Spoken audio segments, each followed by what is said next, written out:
이광자, 임금의 중재로도 화해될 수 없었던 김제로와의 원한관계. 가문과 초년. 이광자는 조선 후기 소론의 영수로서 영의정을 4차례에 걸쳐 지낸 인물이다. 자는 상보, 호는 운곡, 본관은 경주이며 선조 때의 명신 이항복의 5대손이다. 증조부 이성남은 철원부사, 조부 이시연은 공주목사, 부친 이세군은 홍주목사를 지내는 등 대대로 목민관을 배출한 명문가 출신이었다. 모친은 이조판서를 지낸 박장원의 딸로 이는 후일 영조대의 명신 박문수와도 인척 관계를 이루는 배경이 된다. 그가 태어나고 자란 시기는 조선 조정이 남인서인 노론 소론으로 갈라져 극심한 당쟁을 벌이던 때였다. 정권이 바뀔 때마다 지방관까지 교체되는 혼란 속에 백성들의 삶은 피폐해졌고 실제로 1723년에서 1726년 사이 별다른 재난이 없었음에도 인구가 4만 명 가까이 줄어들 정도로 사회는 불안정했다. 이러한 시대적 배경은 이광자가 평생을 몸담게 될 정치 무대의 험난함을 예고하는 것이었다. 관료로서의 성장. 이광자는 1694년 숙종 20년 21세의 나이로 문과에 장원급제하며 화려하게 관직에 들어섰다. 이후 홍문관과 사간원, 사헌부 등 이른바 청요직을 두루 거치며 순조롭게 경력을 쌓았고 전라도, 평안도, 함경도 관찰사를 역임하는 등 지방관으로서도 능력을 인정받았다. 1711년에는 소론을 미워하던 숙종의 부름에 응하지 않아 파직당하기도 했으며 1716년에는 숙종이 소론을 배척하며 윤성거의 문집, 판본을 훼손한 이른바 병신처분에 반대하다가 다시 파직되는 등 소론으로서의 정치적 신념을 굽히지 않는 모습을 보였다. 경종 보호와 신임사화.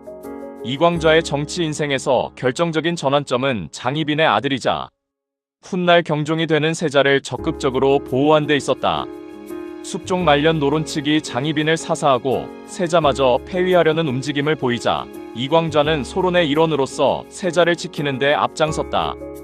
경종이 즉위한 뒤에도 노론은 왕세제 책봉과 대리청정을 추진하며 경종의 왕권을 흔들었는데 1721년 이광자는 오이도총부 사직으로 있으면서 왕세제의 대리청정에 강하게 반대하는 상소를 올려 경종으로 하여금 이를 취소하게 만들었다.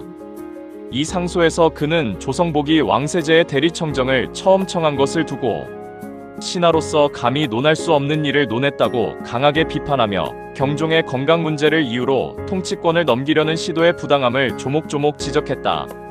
이후 노론을 겨냥한 김일경의 상소와 목호룡의 고변 사건, 이민옥사가 일어나면서 노론 세력이 대거 축출되고 소론이 정권을 장악했다.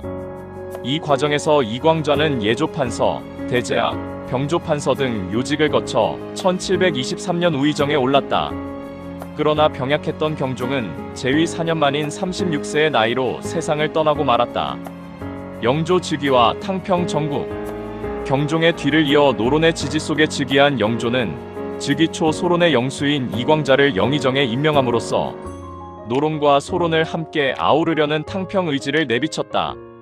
그러나 실제 권력은 점차 노론 쪽으로 기울었고 1721년과 이민년 1722년의 옥사로 동료를 잃은 노론은 소론과 결코 함께할 수 없는 원수로 여겼다. 결국 이민옥사가 소론 측에 의해 조작된 것으로 밝혀지자 소론이 축출되면서 이광자 역시 파직되었다.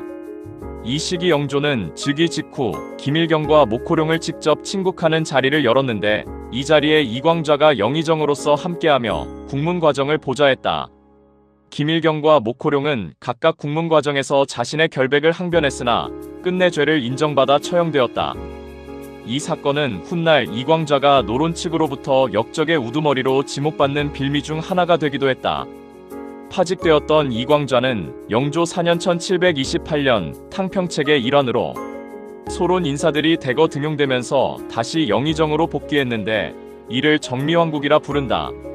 그러나 정권 교체의 여파로 노론의 재집권에 불만을 품은 소론 강경파, 이인좌 등이 반란을 도모하는 사태가 벌어졌다.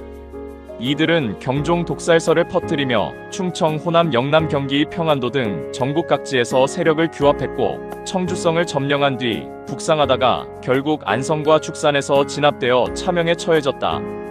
이 난을 평정하는 데 공을 세운 인물들 가운데 이광자도 포함되어 국무원 종공신 1등에 봉해졌다.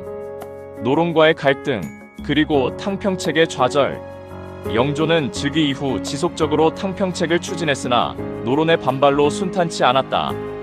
1730년 영조 6년에는 노론의 거두 민진원과 소론의 이광자를 어렵사리 화해시켜 연립정권 형태로 전국을 운영하려 했지만 근본적인 갈등은 해소되지 않았다. 특히 1737년 영조 13년에는 이광자와 노론계 좌의정 김제로 사이의 오랜 원한이 표면화되었다. 이광자가 과거 김제로의 부친을 논박한 일로 두 사람은 서로 마주하기를 꺼려했는데 영조가 직접 나서서 두 사람을 화해시키려 애썼다. 영조는 옛 오나라의 감령과 능통의 고사를 인용하며 사적인 원한을 접고 국사에 협력할 것을 당부했고, 이광자는 젊은 시절의 일을 후회한다며 화해의 뜻을 내비쳤다. 그러나 김제로는 부친의 일을 이유로 끝내 함께 조정에 서기를 거부했고 결국 사직 의사를 표명하는 상소를 올리기에 이르렀다. 영조는 거듭 타일렀지만 두 사람의 갈등은 완전히 봉합되지 못했으며 이는 영조의 탕평책이 현실 정치에서 얼마나 어려운 과제였는지를 잘 보여주는 사례로 남았다. 만년과 죽음. 여러 차례 관직에서 물러났다가 다시 등용되기를 반복하던 이광자는 1740년 영조 16년 세 번째로 영의정에 임명되었다. 그러나 노론 측으로부터 역적을 두둔한 대신이라는 탄핵을 받게 되자 그는 이에 격분하여 단식으로 저항하다가 그해 5월 26일 67세를 일기로 하늘 품은 채 세상을 떠났다. 그의 부고를 들은 영조는 이광자가 나라를 위해 고심했음을 깊이 안다며 애도했고 관곽을 내리고 월봉을 3년간 지급하도록 명했다. 그러나 사관은 그의 졸기에서 상반된 평가를 남겼다. 이광자가 김일경과 목호룡의 죄를 제대로 징계하지 않고 오히려 등용했으며 경종의 병세가 위중할 때 의약청을 제때 설치하지 않아 흉흉한 소문을 낳았고 노론 사대신을 역모로 몰았을 뿐 아니라 훗날 역모에 연루된 여러 인물들이 그의 문화생이었다는 이유로 세간에서는 그를 역적의 우두머리로 여기기도 했다는 것이다. 사후의 부침과 재평가. 이광자의 정치적 삶은 그의 죽음으로 끝나지 않았다. 1755년 영조 31년 나주에서 소론 잔당이 영조와 조정을 비방하는 벽서를 붙인 나주개서 사건이 발생하자 이미 세상을 떠난 지 15년이 지난 이광자에게도 그 여파가 미쳤다.